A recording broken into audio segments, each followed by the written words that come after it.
राम जी की सेवा करते समय हनुमान जी चुटकी क्यों बजाते थे?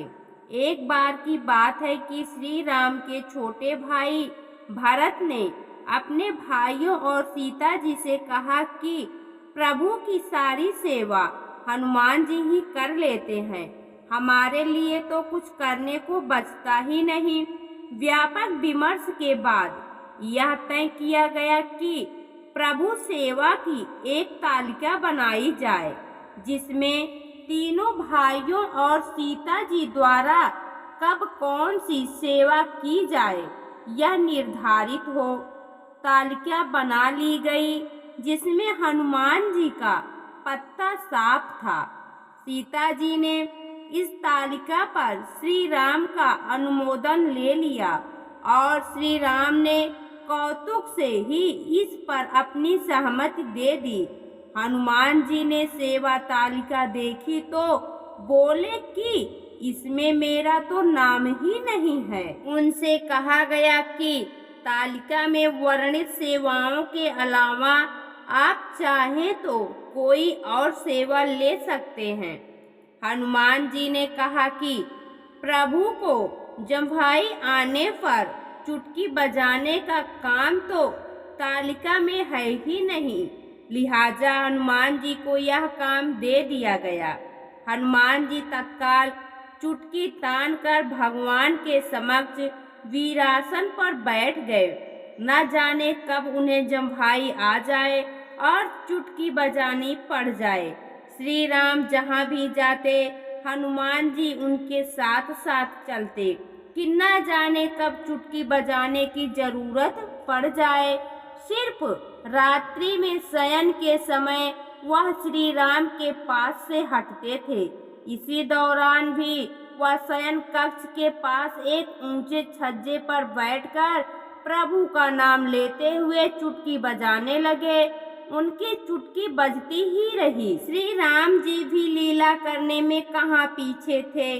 श्री राम को जम्भाई आने लगी।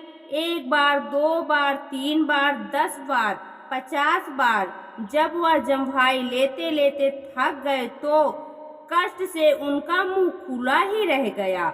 यह देखकर सीता जी घबरा गईं। उन्होंने परिवारजन को बुला लिया।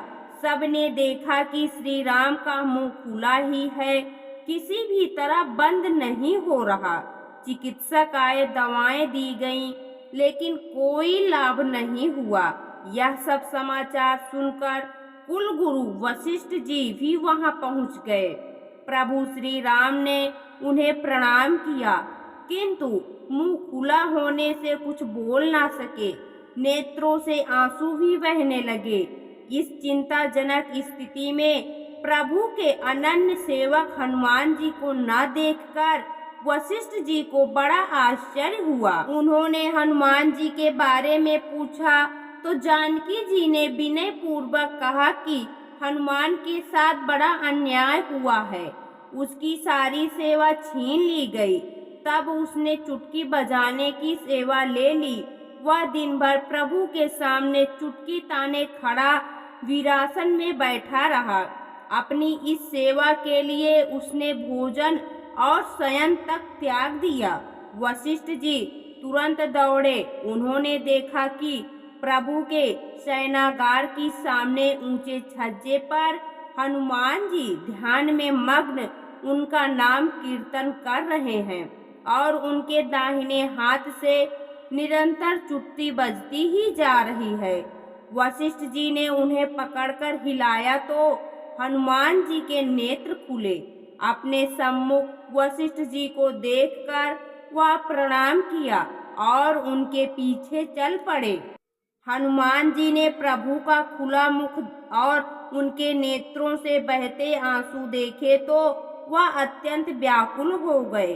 बजरंगबली के नेत्र भी भर आए। चिंता के कारण उनकी चुटकी पैबंद हो गई और चुटकी बंद होते ही प्रभु का मुंह भी बंद हो गया। प्रभु के प्रति हनुमान का इतना अनुराग और समर्पण देखकर सीता जी ने कहा कि हनुमान, प्रभु की सारी सेवा तुम ही किया करो। कोई भी इसमें हस्तक्षेप नहीं करेगा। भगवान भी सभी लोगों को यह सबक देना चाहते थे कि किसी से ईर्ष्या नहीं करनी चाहिए। दरअसल श्री राम का हनुमान जी से बड़ा कोई सेवक और भक्त है ही नहीं। वह दोनों एक तरह से दो तन एक प्राण ही है।